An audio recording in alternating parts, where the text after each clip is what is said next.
Photos change everything we know about why the Epstein files were not released a few weeks ago when there was a vote in the Senate. It shows Senator Lisa Murkowski, a Republican from Alaska, at a forum with Ghislaine Maxwell and her husband, Scott Borgeson. You may have missed this because it was on the same day that Charlie Kirk died, but Senator Murkowski was the deciding vote not to release the Epstein files. So we wanted to understand why she would vote against this.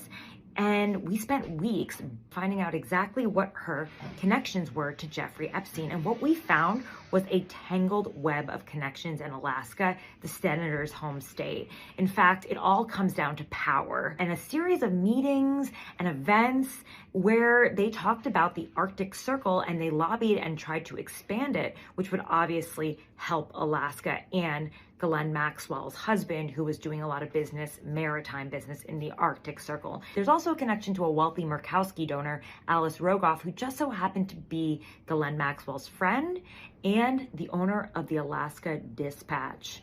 So how Ghislaine Maxwell and Epstein are connected to Murkowski just pretty much explains how Washington works and why these survivors have been waiting around for so many years for answers. And maybe this holds the key as to whether or not they'll finally get the answers. It certainly explains how insidious Epstein and Ghislaine Maxwell's connections were to power. You can check out my latest report at tarapalmieri.com, or you can go to the link in my bio where you can read this investigative piece on the red letter.